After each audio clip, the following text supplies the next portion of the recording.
नमस्कार, आदाब, good evening, good afternoon. आप लोग जहाँ भी हैं, 8 वर्ल्ड कप कवर हो चुके हैं, पर यह शो थोड़ा स्पेशल है। Back to pavilion powered by Provo. 2007 में जब हमारे साथ हुआ था, I couldn't get over it. World cup देखना ही छोड़ दिया था मैंने। आई थिंक बहुत लोगों ने वर्ल्ड कप देखना छोड़ दिया था, विच इज़ वाई ये शो ना 2 लोगों के साथ नहीं हो सकता। I had to call Louis and Aamir back in the show. Welcome back guys. Thank you Mac. World cup start होने से पहले 2-3 प्रैक्टिस मैचेस हुए थे, इसमें से एक प्रैक्टिस मैच ऑस्ट्रेलिया के खिलाफ था। एंड आमिर भाई, I am sure you remember this, कि उस प्रैक्टिस मैच में ऑस्ट्रेलिया को इंडिया ने धो दिया था। हमारी बहुत ही अच्छी टीम बन गई थी। On paper. 2005 के बाद रीस्ट्रक्चर किया था। Even before coming to the world cup we were performing very well. हम हर जगह सीरीज जीत रहे थे, लगातार कुछ 16-17 मैच चेज करते हुए जीत गए थे। बहुत अच्छा कोर बन गया था। ओपनिंग हमारा बहुत ही सॉर्टेड था, राइट। हमारे पास सहवाग था, सचिन था, गांगुली था। मिडिल ऑर्डर में Uthappa, we had a new player Uthappa, very stylish. Then we had Dhoni, Yes. Game changer था, right. Yuvraj Singh, and Dravid was the captain at and that Dravid point. was the captain, but we have to discuss the coach, Greg Chappell. क्या influence था उसका? यार, कुछ positives भी रहे होंगे rather than all negatives. we've talked about leadership, effect of leadership onto people. I think team का माहौल इतना खराब हो गया था, and this is something I've read and seen over the years, कि अगर आपका कोच ही इतना बुरा कल्चर ला रहा है टीम के अंदर, at some point it has to affect the team, and I think that's what happened with the team. I mean, your first match was against Bangladesh. I think I have a point to make over here. Please. I think मुझे लगता है coach का कहीं ना कहीं role होता है। अगर आप एक बाहर से कोच ला रहे हो, उसको कहीं ना कहीं एक कल्चर का ब्रिज बनना पड़ता है। When Greg Chappell he came from Australia, different mindset, और इंडियन प्लेयर एक अलग माइंडसेट से क्रिकेट खेलते हैं। मुझे लगा Greg Chappell कहीं ना कहीं वो ब्रिज बनने के बजाय he tried to do his own things. I agree with you, क्योंकि देखो, हम लोग इंडियंस जितने भी हैं सब कॉन्टिनेंट वाले, हम दिल से क्रिकेट खेलते हैं। Cricket is not a sport for us. Cricket is a religion. Cricket is a sport. Cricket is an emotion for us. I think अभी भी मैं कहीं ना कहीं इरफान पठान ग्रेटेस्ट बॉलर नहीं बन पाया। मैं कहीं ना कहीं ग्रेग चैपल को ही Absolutely. I mean, Irfan Pathan was the next big thing in Indian cricket. Yes. Left arm, swing bowler. अरे यार, on his day, no one could last against him. Not even you, Amir Sohail. Kapil तो बना दिया था ना chapel ने उसे। कपिल तो बना दिया था उसने. He was batting at number 3. हाँ. Yeah, there were so many things happened. Sachin was batting down the order. He wasn't happy. Ganguly को ड्रॉप किया, गांगुली को वापस लाया, द्रविड़ को कैप्टन बनाया। Players were insecure about their place. उन्हें पता नहीं था किस प्लेस पे बैट करेंगे। ये एक उसकी खामी रही है। उसने कुछ नए कल्चर लाए कि कैसे चेज करना है। सुपरस्टार कल्चर से थोड़ा सा शिफ्ट किया, बट अगर टीम में प्लेयर्स ही इनसिक्योर है, and with the stature of players like Sachin, Dravid, Ganguly, अगर वो इनसिक्योर हो सकते हैं तो वो टीम का परफॉर्म करना at this highest stage is very difficult. End of an era at that world cup. कितने लोग रिटायर हुए थे?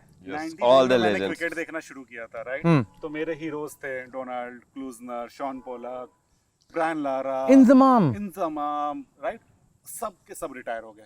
मुझे अचानक से लगा इतना बड़ा शिफ्ट था ना कि अब मैं क्रिकेट देखूं तो देखूं किसके लिए। जितने भी हीरोज थे, बैरिंग, सचिन और 1-2 प्लेयर, सब के सब रिटायर हो गए थे। कोई सेंस नहीं बन रहा था क्रिकेट देखने का, और वो इतना बड़ा लॉस था ना। मतलब मैंने तो डिलीट कर लिया कंट्रोल प्लस। कहीं ना कहीं मैं देखता हूँ एज एन ऑडियंस हम भी काफ़ी मैच्योर हुए, क्योंकि आपको एक आदत हो जाती है। आप एक एरा में रहते हो, देखते हो, एक लेजेंड्स आपके स्टार्स बन जाते हैं, और मतलब लाइफ जैसे होती है कि कुछ परमानेंट नहीं होता, वो सारा चीज़ चेंज होता है। तो कहीं ना कहीं वो जो हमारे हीरोज और लेजेंड्स थे वो सारे जा रहे थे, एंड और हम भी कहीं ना कहीं ना इस चीज़ को एक्सेप्ट कर रहे थे और मैच्योर हुए थे एज एन ऑडियंस कि हाँ, ये न्यू एरा है। क्योंकि वेरी हार्ड कि अगर सचिन तक को आपने 10 साल देखा है और फिर then suddenly somebody is saying कि ना विराट कोहली सचिन होगा, बट अभी Virat Kohli yes same level पे, पर एट दैट टाइम ना ये सुनना ही मतलब आप नहीं सुन पाओगे। या आई मीन ऐसे सोचो, देखो 2007 में 2 चीज़ें हुई। एक तो इंडिया एकदम नॉकआउट होगी, और हमारे सारे हीरोज जो अभी तक थे, राइट, जो हमने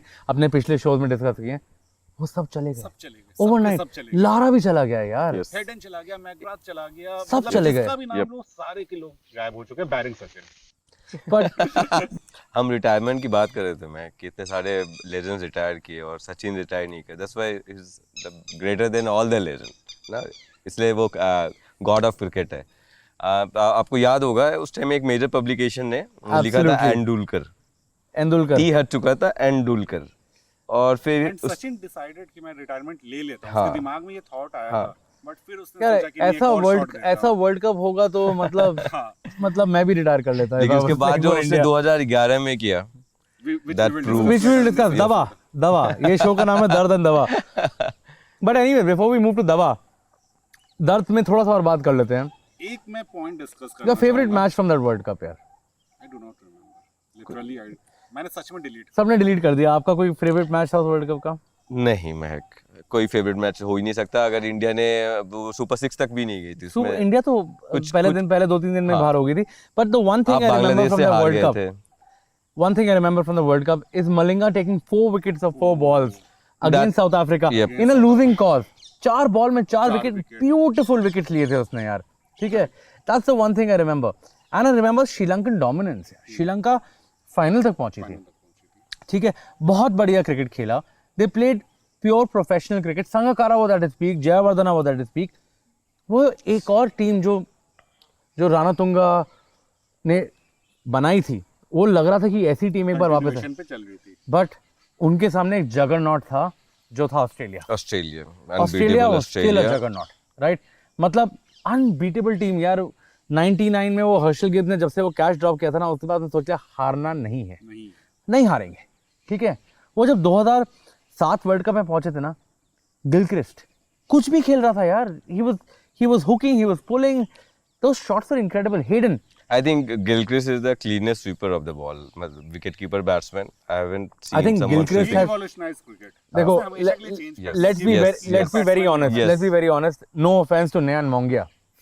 No offense to Mr. Mongia. And as a fan, I can say this. But do you think a cricketer like Nayan Mongia could play international cricket right now? No.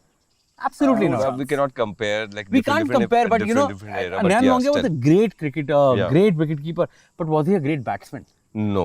आज की तारीख में हर क्रिकेट टीम में जो उनका wicket keeper होता We है, couldn't even imagine before Gilchrist that Yeah, wicket absolutely. keeper can be a batsman. and you know, let me just bring this back to you. ये मैंने अपने दिमाग में काफी बार सोचा है, गाड़ी चलाते हुए, घर में बैठे हुए, क्रिकेट के बारे में सोचते हुए, कि every time a team has come up with a wicket keeper batsman that's brilliant, they won the World Cup.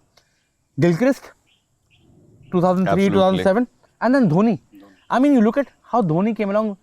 आ रहे हैं उस पे, आ रहे हैं. Guys, stay patient. But when Dhoni came along into Indian cricket and became that legend that he is, right? India won the World Cup. Gambhir would have other options and thoughts about this, and that's his opinion, but that's fine. But the wicket keeper became such an important batsman at that point, right? Final पे आते हैं, ज़्यादा time नहीं waste करते. कुछ था नहीं, काफी ही poorly managed टूर्नामेंट था. कुछ बैड लाइट का इशू हुआ था. ऑस्ट्रेलिया और स्टीव बकनर तो था ही अंपायर. तो बहुत ही I think ऑस्ट्रेलिया he की also single retired World after that. I think the best retirement from the tournament was Steve Bucknor. I completely I think agree. उस tournament का एक India के लिए अगर सेलिब्रेशन था, that was Steve Bucknor's retirement. Anyways, carrying on. Squash ball. Squash ball in the final Gilchrist ने use किया. लगातार तीसरा फाइनल खेल रहा है. लगातार तीसरे फाइनल में तीसरा 50+ स्कोर, मतलब चैंपियन बैट्समैन. Champion batsman. और उसने जो स्क्वैश बॉल लगाया था just to make his grip, कि वो जब हिट करे ना तो बॉल स्विंग नहीं हो, राइट? तो वो तो बहुत ही अच्छा. गली गली में बच्चे स्क्वाश बॉल खरीद के अपने वो ग्लव्स में प्रैक्टिस कर रहे थे. That was so much fun.